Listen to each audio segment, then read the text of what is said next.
E aí, dona Juliana? Pode ligar o microfone, acho que só vai ser eu e tu. Deixa eu te falar umas coisas. Primeira coisa, não se assuste. Essa é a nossa última aula antes da prova. Eu coloquei uma lista de exercícios na plataforma. Não sei se você visualizou no início da semana. Não entrei não, tia. Eu tava numa confusão danada porque eu tive que trocar de celular. Ah, então. Deixei uma lista de exercícios lá na plataforma no início da semana. E uma outra coisa, esses exercícios são para ajudar você a estudar para avaliação de dependência. A avaliação, você deve ter visto lá no mural, que vai cair no dia 4 de dezembro, ou seja, uma semana depois da prova do trimestre, a sua prova de 7º ano, na semana seguinte é da dependência. Então, provavelmente, essa é a nossa última aula antes da prova. Então, eu estou tirando o dia de hoje para corrigir exercício, né? Eu vou corrigir esses exercícios que eu coloquei na plataforma e tirar dúvidas, tá? Seus colegas, já botei no grupo o link. Então, botei no grupo, falei na aula passada, mas não posso fazer nada, né, Juju? Ana Clara sempre chega atrasada, né, filha? Mas vamos lá. Vou corrigindo porque a gente só tem um tempo de aula e a gente já perdeu quase 10 minutos. Agora a gente só tem meia hora. Deixa eu compartilhar a tela.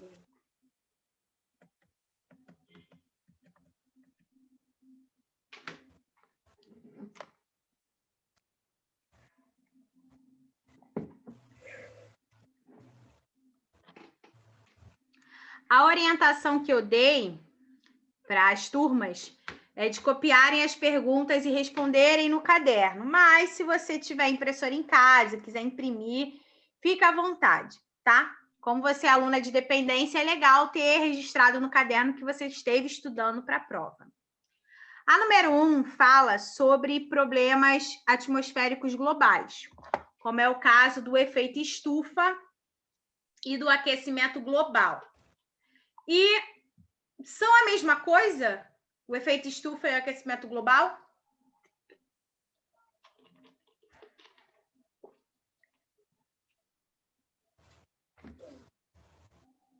Não, Juliana, não são a mesma coisa?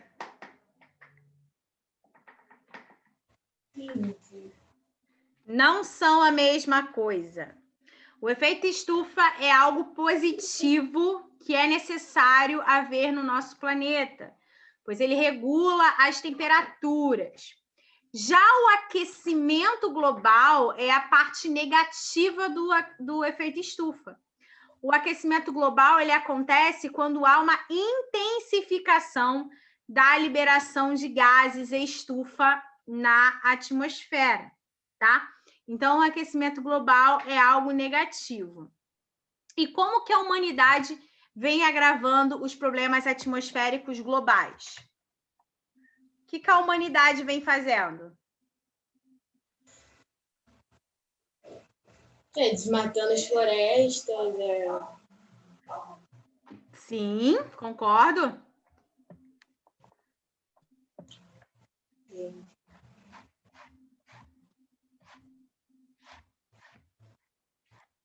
Muita mais poluição. Poluição, então tá liberando gases poluentes para a atmosfera. Isso aí, muito bem.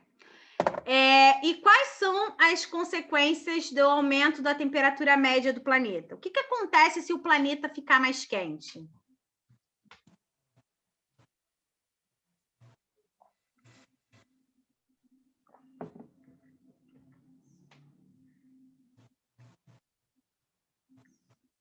Se aumentar a temperatura do planeta, será que a gente vai sentir isso? Mas como que a gente sentiria?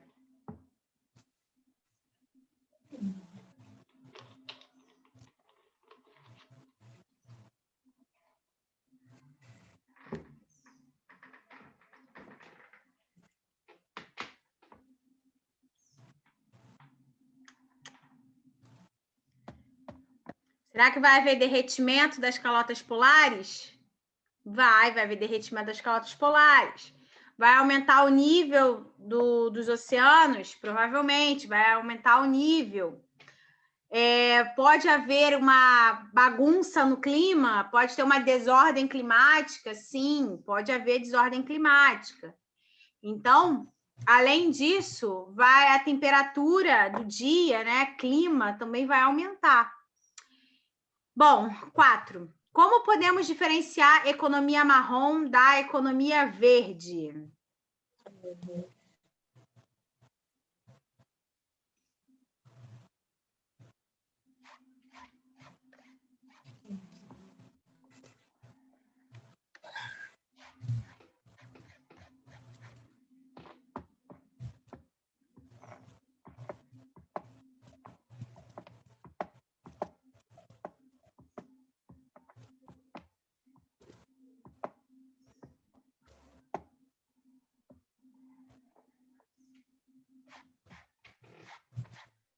Tia, não vem nada na minha cabeça. Não vem nada? Então, a economia marrom é a economia em que há o uso intensivo de combustíveis fósseis, como petróleo, outros combustíveis poluentes, enquanto que a economia verde vai pensar em preservar a natureza, uso de recursos renováveis, né, promover o reflorestamento. A economia marrom desmata, né, provoca o desmatamento. Então, isso que diferencia a economia marrom da economia verde. Deixa eu só anotar aqui que só você esteve presente na aula de revisão.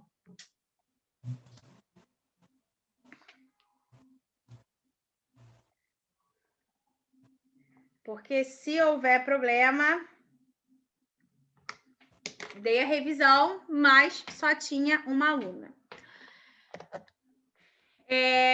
Para um país ser considerado praticante da economia verde, quais estratégias ele adotará no dia a dia da sua população?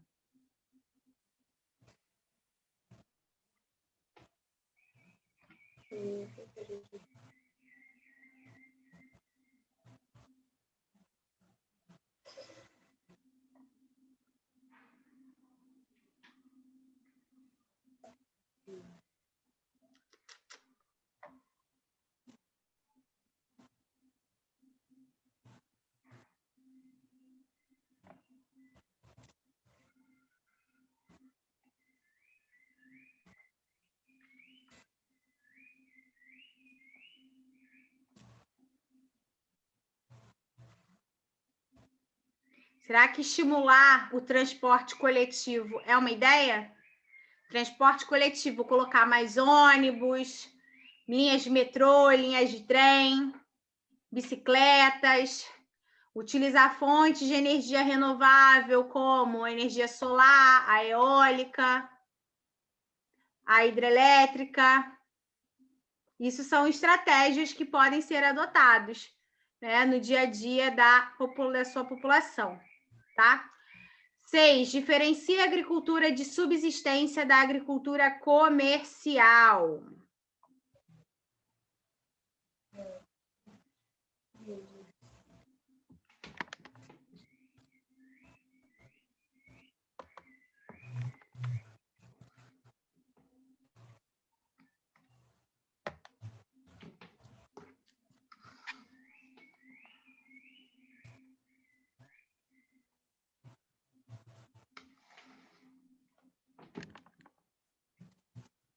E aí?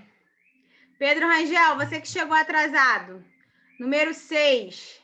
Diferencia a agricultura de subsistência da agricultura comercial.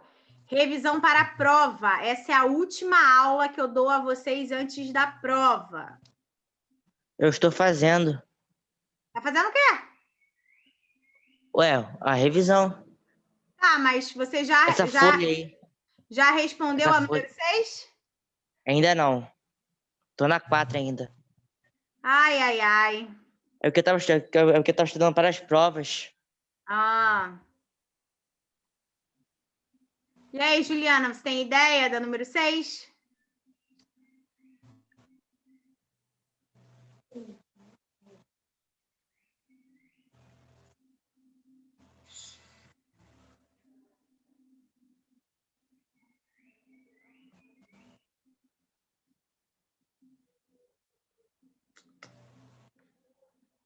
Não? Então, a agricultura de subsistência é aquela em que a família vai estar envolvida na produção de alimentos para seu próprio sustento. Já a agricultura comercial, eu produzo em grandes propriedades, insiro tecnologia, tratores, fertilizantes, agrotóxicos para irem para o mercado externo, para serem vendidos para outros países, serem voltados para a exportação.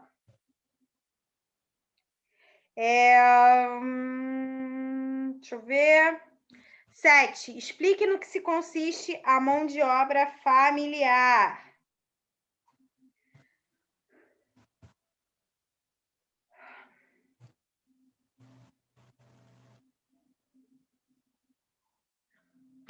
Alguém, gente?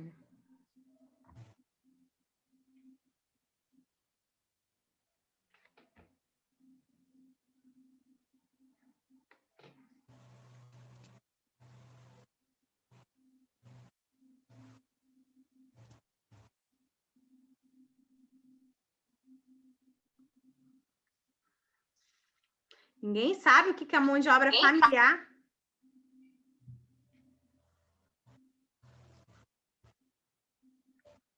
A mão de obra familiar é quando a família está envolvida na produção, na lavoura, na produção, seja na fábrica, seja na agropecuária. Isso a gente chama de mão de obra familiar. A família está envolvida ali. 8. Identifique quais são os 2 modelos de pecuária existentes. Explique a diferença entre elas.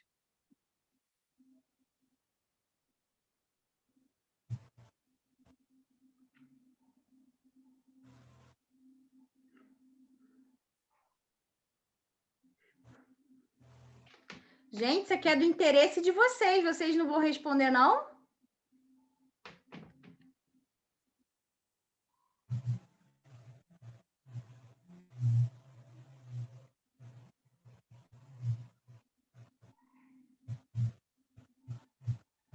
Pedro Rangel? Oi. Você sabe quais são os tipos de pecuária existentes? Não. Não? Juliana? Não? Eu tenho 2 tipos de pecuária, a pecuária intensiva e a pecuária extensiva. A pecuária intensiva é quando o gado é criado preso. A pecuária extensiva é quando o gado é criado solto, tá? Então, é muito comum a gente ver a pecuária intensiva em grandes fazendas, em que a carne do gado vai para a churrascaria, vai ser vendido para outros países, porque é rentável, porque é caro. E a carne precisa estar macia. Por isso que o gado ele é criado preso. Já a pecuária extensiva, o gado fica pastando, solto, tranquilo, na dele, alimentando-se de grama, porque o pasto vai fornecer tudo aquilo que ele precisa, e ele anda para lá e para cá. Alguma dúvida até aqui, gente? Porque só eu que estou falando.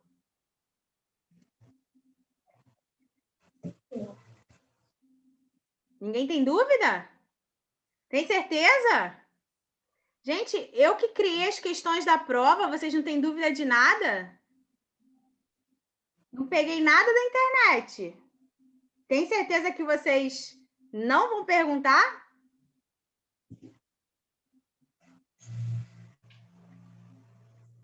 Então, tá bom. Setor primário, pelo visto, vocês entenderam tudo.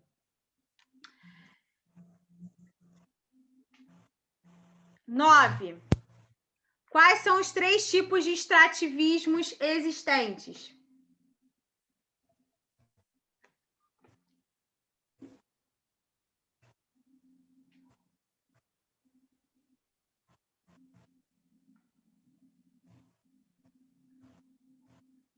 Gente, vocês sabem o que é extrativismo? Professora, repete de novo.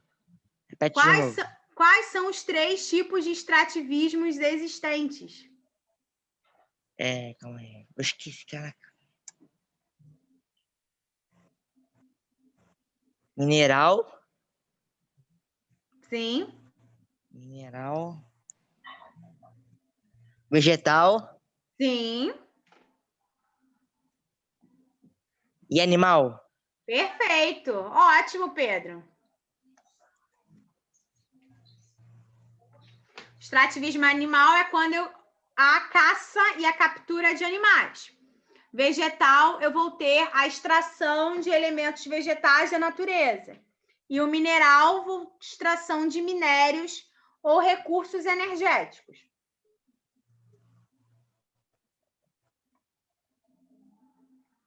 Agora, vamos para o setor secundário.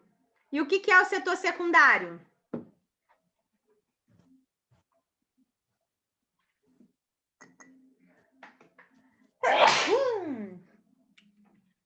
O que é o setor secundário?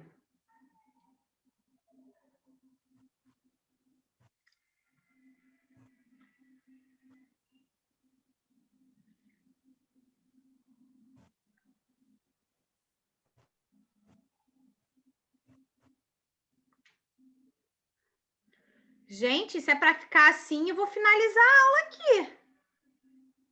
Ninguém responde, ninguém interage. O que eu faço? Me digam vocês, o que eu faço?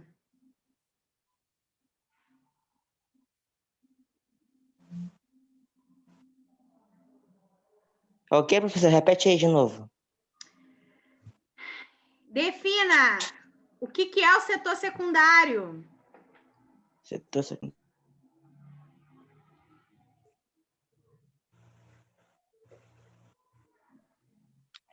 É aquele que transforma matérias-primas extraídas ou produzidas pelo setor primário Muito em bem, produtos de esse é o setor consumo secundário. ou em máquinas que serão utilizadas pelas indústrias e por outros setores da economia.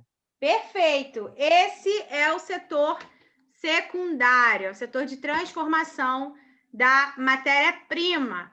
Se vocês tivessem anotado no caderno tudo que eu já apresentei nas aulas, saberiam disso. E aí vocês precisam definir o que é a indústria de base.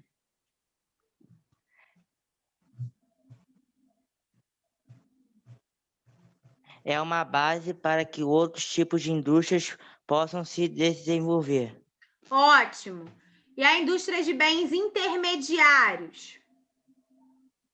É responsável por abastecer o setor secundário, produzindo peças específicas e equipamentos que serão utilizados pelas indústrias de bens de consumo. Perfeito. E as indústrias de bens de consumo? É responsável por produzir os diversos produtos que serão vendidos para os consumidores finais. E as indústrias de bens de consumo, elas podem ser duráveis e não? Duráveis. Dê um exemplo de um produto não durável. Tem vários. Roupa, alimento, Remédio. Agora, remédios, e durável? carro, máquinas. Acho que Ótimo. não. Perfeito, Pedro. Gostei de ver. Cite 3 exemplos de fatores locacionais.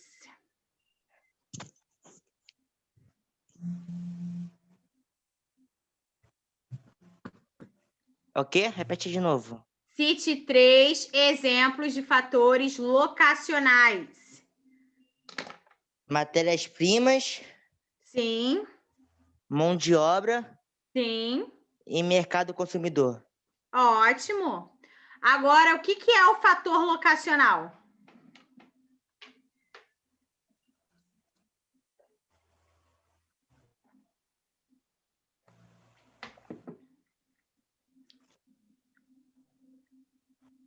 O fator locacional é aquele que atrai empresas para aquele lugar.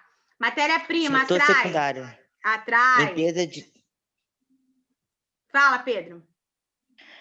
desenvolvimento das empresas do setor secundário. A Sim, atração. mas eu estou perguntando o que é um fator locacional. Aí eu não sei. Ai, vamos lá, vou ajudar vocês. O fator locacional, pensem aqui comigo. Eu fiquei sabendo por um aluno do 6º ano que a Marco Polo encerrou as atividades em Xerém. E a Marco Polo está indo para o Rio Grande do Sul, porque teve uma proposta, obviamente, né, uma proposta maneira, atrativa e tal. Às vezes, lá no Rio Grande do Sul, vai ter um aluguel mais barato. Às vezes, lá no Rio Grande do Sul, vai haver mão de obra mais barata. Mercado consumidor abundante. Proximidade com outros países para fazer comércio. Então, isso são exemplos de fatores locacionais, tá? Mas essa migração da indústria aqui de Xerém para o Rio Grande do Sul pode ser considerado uma desconcentração industrial?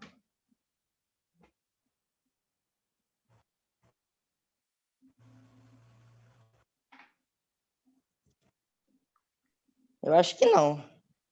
Não? Por quê? Não.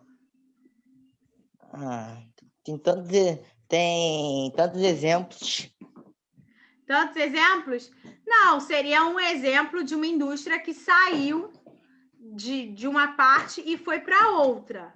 Isso pode ser considerado um fator locacional, uma desconcentração industrial, sim. Porque essa indústria está saindo de um lugar e indo para outra. Porque ofereceu algum benefício extra, ofereceu Tipo algo... os mercados, né? Oi? Tipo os mercados. Tem supermarket. Se migrar de um local para o outro, isso é uma desconcentração industrial. Sim. Fechou um supermarket aí na tua rua. Tinha um mercado aí, fechou. Mas mudou-se para uma outra cidade. Isso é um exemplo de desconcentração industrial. Entendido? Uhum. Então, show. Alguma dúvida? Não. Nenhum dos exercícios anteriores, Pedro? Uhum. Não? Juliana, alguma dúvida? Nenhuma? Pedro Rangel, certeza? Absoluta.